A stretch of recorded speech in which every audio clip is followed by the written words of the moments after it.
Hi and welcome to Quirky Queen's Journals. I'm Kirsten. Today we're going to make distressed vintage style tags for our junk journals. Now I did a vintage style junk journal yesterday. There's a video for it. I love it. I think it's my favourite one so far. But I'd made these distressed tags and I'd said I'll put out a separate video because it's awful long already. So this is some of them here. I put a waterfall journal on the back of this one. Just going to lift them all up just to... That has got acrylic ink on it and oil pastels. This one has actually got book pages, oil pastels and nothing on the back yet, but I made it into a tag. This one I started to embellish on the back, however it's not looking great. It feels really good texture wise, but it doesn't look as good. And this one here, this tag, I have put pockets on the back of. I just left the tops a bit free, and that is acrylic ink and oil pastels as well. But what I've done is I've put a book page on the front of it and tore a hole in the book page so you can, it looks really grungy coming through.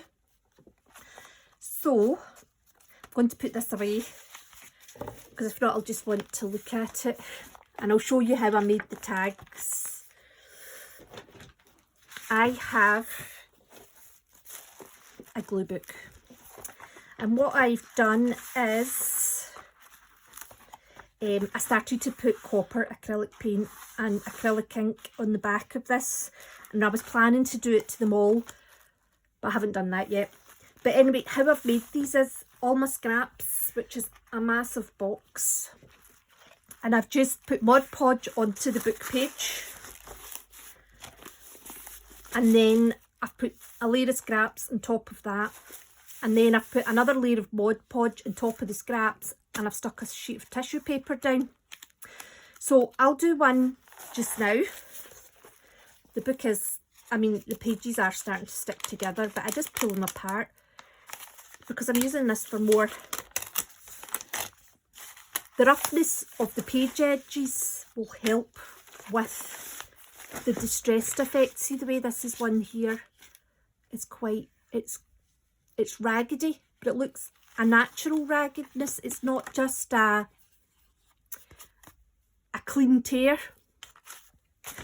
So I will get a sheet of tissue paper. Oh, I have so much tissue paper. I sell second-hand books on eBay. I think I tell you that every video, right? But it's just to give context. Generally, I give something I find useful, and it's always related to selling the books. So I bulk bought tissue paper, and I don't know what it costs, £15 to £20 for 500 A3, maybe bigger size sheets.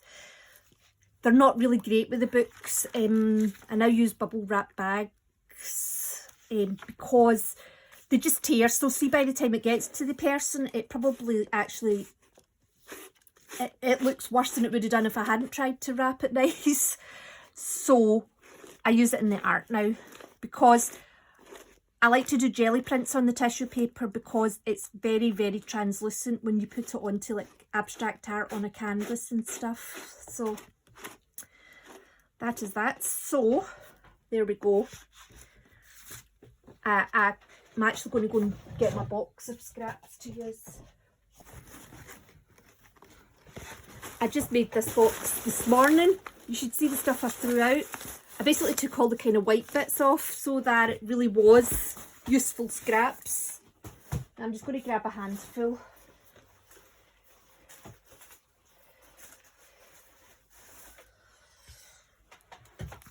Oh, I've managed to grab a handful that's quite nicely torn actually. Listen, some of these scraps are, I mean, look at that. There's a good example. Any shape and size will do.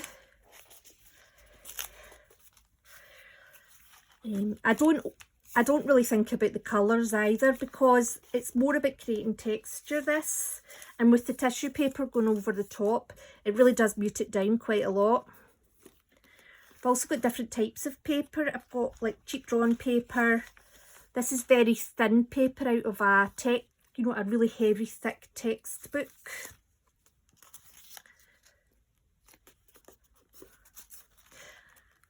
So, yeah, variety is good. This is my collage paper I made. There's a wee brown bit can go in there.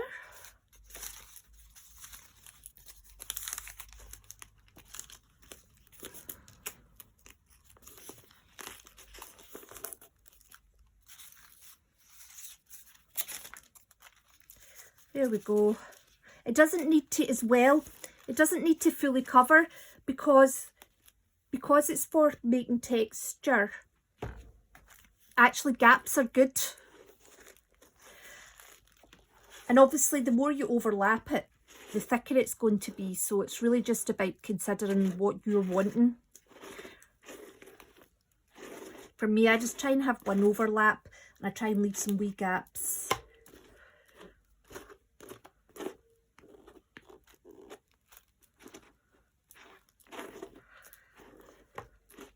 There we go.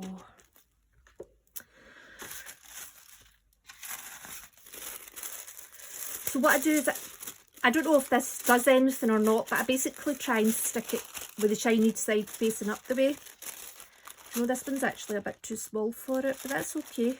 I'll just get another bit.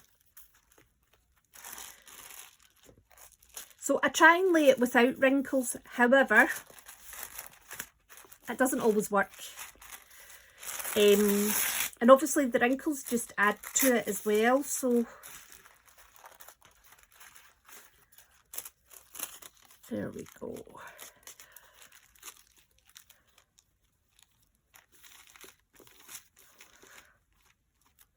So there we go. So you need to leave that to dry now, obviously. But I have one I have prepared earlier that I will use. Just take this one out. So because the tissue paper's there, it still does stick, but it doesn't stick as much as it would if it was just the book page. There we go. So I'm going to leave that open.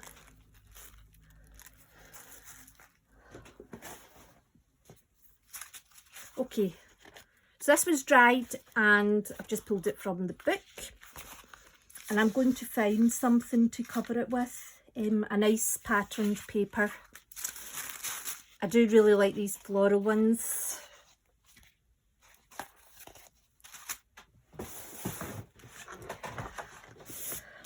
So this is out of my Pepin Floral Patterns book. You can buy that for about £4.50 on eBay.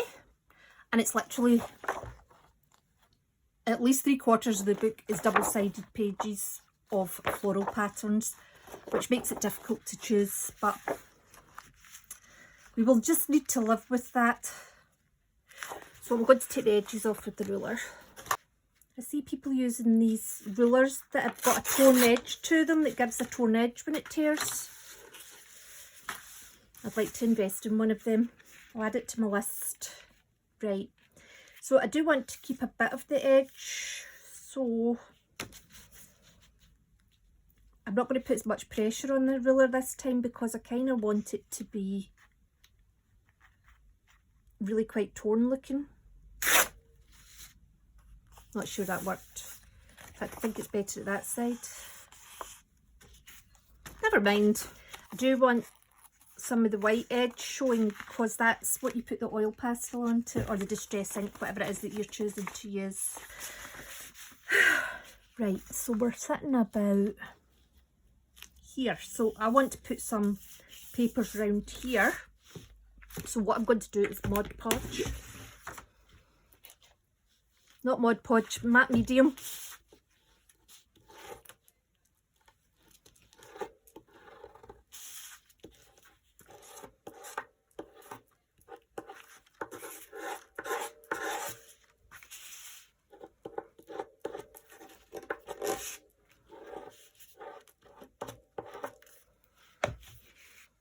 And I have some papers here that I've brought over.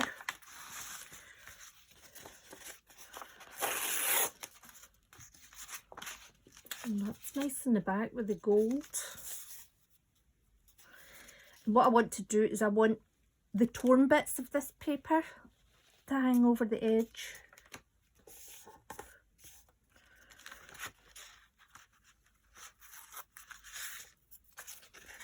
I'm tempted to use the gold down the bottom instead of, I was going to use some of the brown.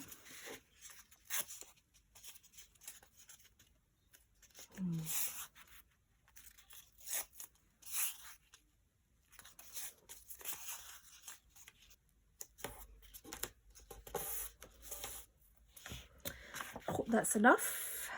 Oh, I think it is. I think we get away with it. I did one yesterday and I was just shy on what was needed. And obviously when you're trying to get all the edges looking distressed, when you get it all a bit short, you have to go and change the papers or add on.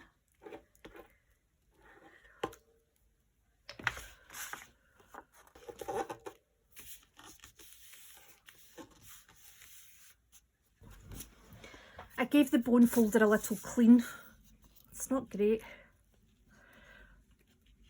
but it's a start. When I first started using it, it would just peel off, but it's not doing that anymore. Anyway, I just want to make sure it's all stuck down.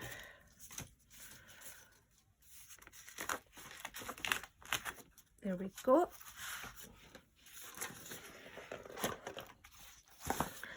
I've organised myself and I don't know how long I'll manage to keep it up for.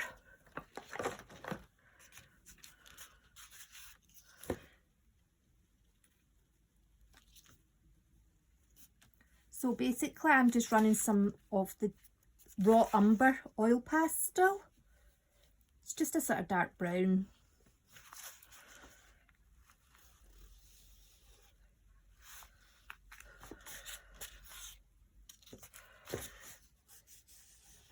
This is wallpaper, lining paper that I've put down on the desk. Just thought I'd try something different to the brown paper. I feel the brown paper I get more out of it though, because obviously it looks really dirty really quickly when it's white. So this is the blending tool that I just got, and I'm keeping my oil pastel blender separate from my distress ink blender because this is basically so blocked now that it doesn't lift the distress ink out of the pad.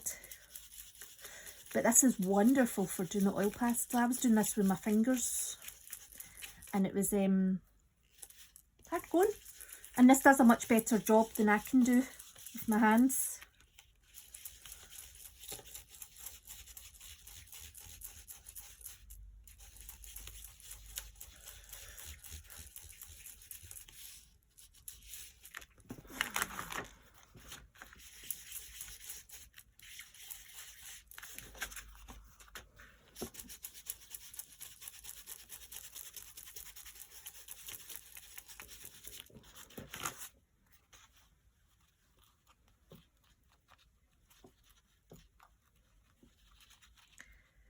Take some of this edge off because we don't need all that.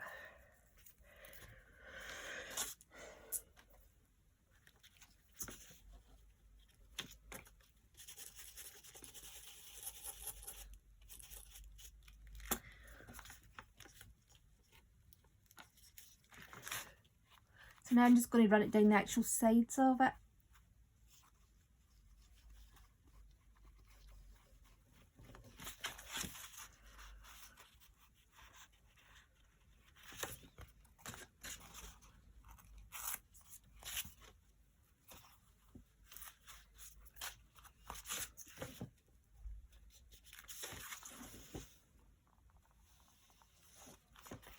Like so. Oh, putting a wee bit of the green on. The green gets me in bother. What video was I making? And I literally went overboard with the green. Oh, the clusters. Yes. I literally went overboard with the green. I just wanted to make sure it was all So I was distressing brown paper, and it looked like they'd been out in the garden with moss growing on them, because I'd went a wee bit to town with the green. There we go.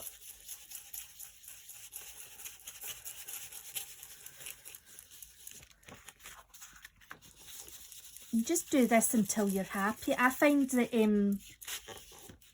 I do go a bit overboard, but then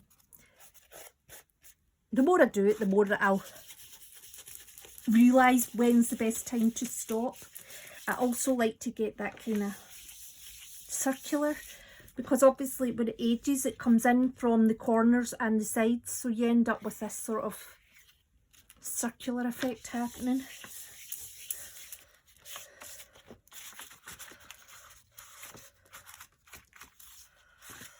Look, I've got myself overexcited and I've actually rubbed a bit of the paper off. There we go. Right, now I'm going to just put one wee bit more up here.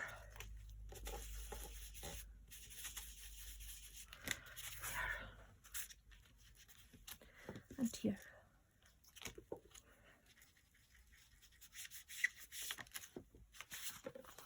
I'm glad I used that one, because I always think the muted blues, they like eggshell blue. I don't know. The muted blues always look very vintage when you age them up. So what I'm going to do now is I'm going to put the oil pastels away. I'm going to change blender brush. And I'm going to get out the Distress Oxide.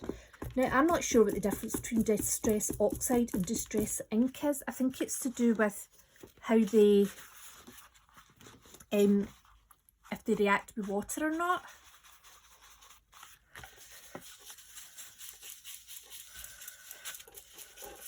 See, because it's been closed all night, this is the first use of the day, you always get a much better ink off it.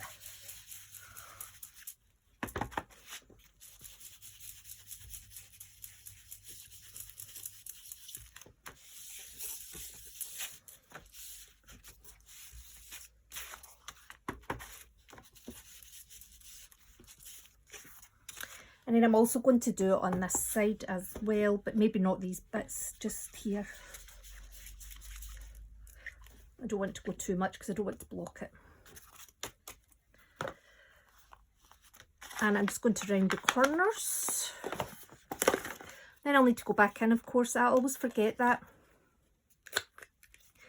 That's okay.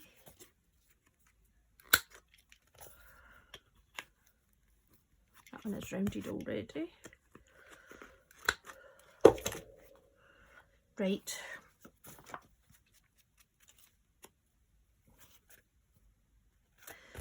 Actually fine. There we go. I think that's lovely. And it fits in just as well with these other ones.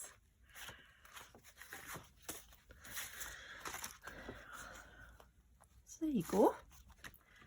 I hope you enjoyed that, and I hope to see you soon, and take care.